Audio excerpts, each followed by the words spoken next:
السلام عليكم ورحمة الله وبركاته. ازيكم؟ عاملين ايه؟ يا رب تكونوا بخير وسعادة وراحة بال وجبر خاطر من رب العالمين. تعالوا بقى كده ان شاء الله اوريكم يومنا هيبتدي ازاي. طبعا قبل ما نعمل اي حاجة طبعا نصلي على النبي صلى الله عليه وسلم. اللهم صل وسلم وزد وبارك على سيدنا محمد صلى الله عليه وسلم. انا معايا هنا فراخ، كنت جايباها طبعا. نضفتها وغسلتها كويس جدا، وبدأت ان انا اعمل لها كده محلول كده، احط فيه الفراخ انقعها فيه. انا معايا ميه ومعايا 4 معالق دقيق ومعايا بتاع حوالي معلقه خل كده او معلقتين، وهيكون معايا كمان حوالي معلقتين من الكبار من الملح، وهيكون معايا كمان ليمون. هحتاج عصير ليمونتين.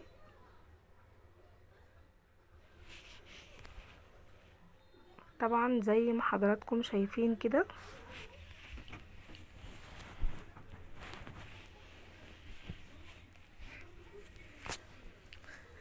عايزه اقول لكم بقى المحلول بتاع النقع دوت طريقه جميله جدا، وفي نفس الوقت بتخليلك مفيش اي زفاره خالص للفراخ بتاعتك.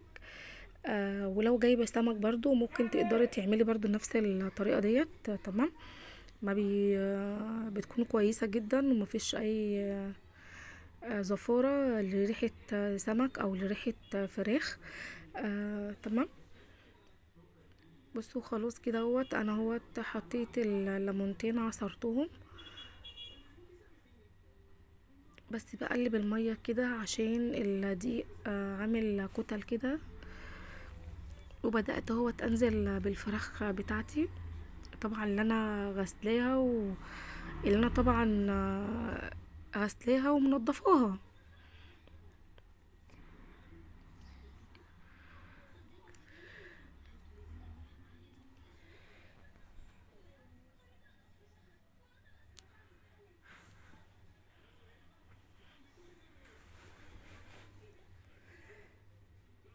انا اهوت بنزل بكميه الفراخ بتاعتي.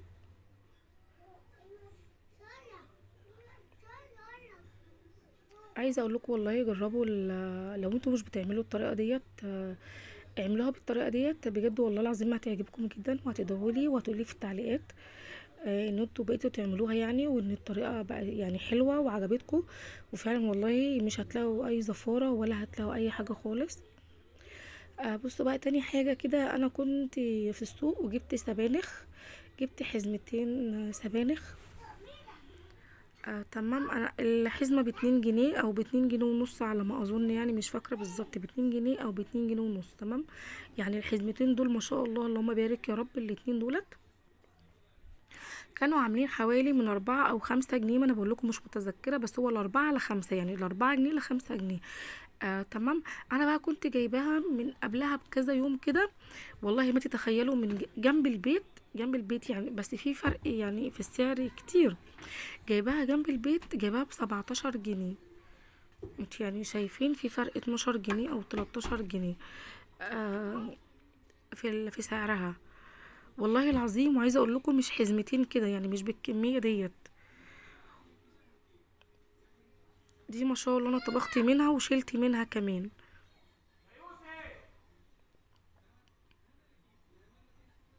خلاص كده انا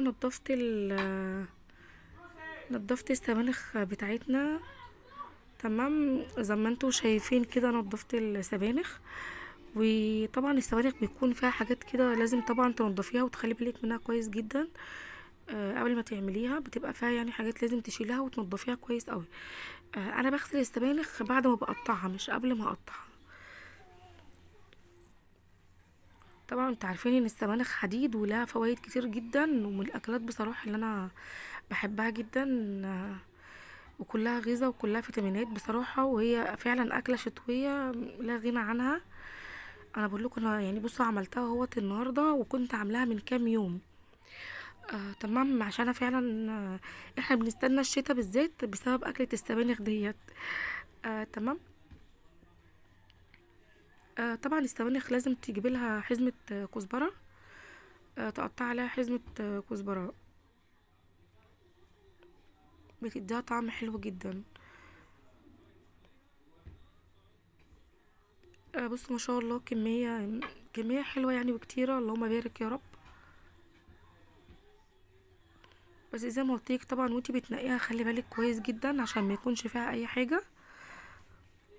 خلاص كده طبعا انا خلصت السبانخ وطبختها وكلنا والحمد لله يعني، وكانت مسكرة وجميلة جدا بالهنا والشفا. تمام. هنا بقى خلاص بعد ما خلصت كل حاجة وخلصت المواعين بعد الغدا وكل حاجة، فهنا بقى عبيت الغسالة عشان اشغل دورة غسيل. لان انتوا عارفين طبعا لو انتي ما شغلتيش الغسالة دورة وكده او دورتين على الاقل في اليوم، بتلاقي ما شاء الله يعني الغسيل بيكتر جدا عليكي.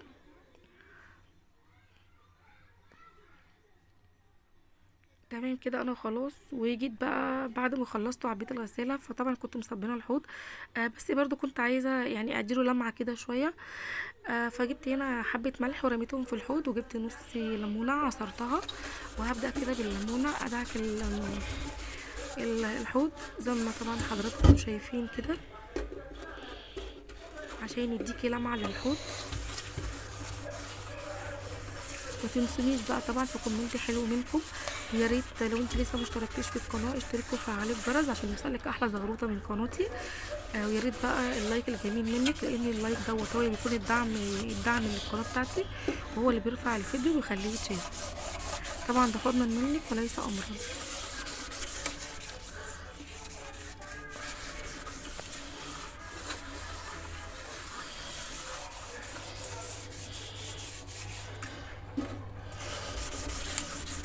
بصوا انا هو زي ما شايفين كده جايبه الليمونه وبدأت بقى الحوض وكمان الحنفيه.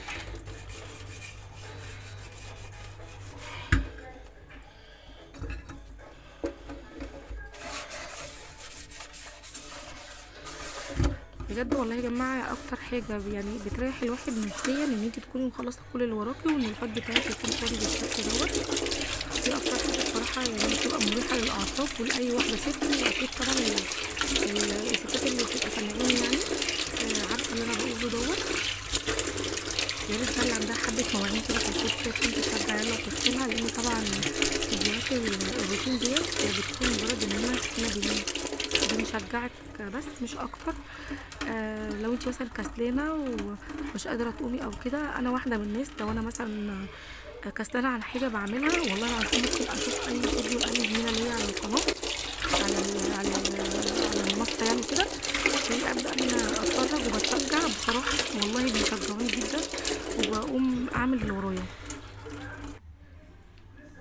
وادي بصوا الحوض بقى بيلمع جدا زي ما انتم شايفين، بس والله كمان الكاميرا ظلماه لان انا الرينج لايت عندي مش شغال.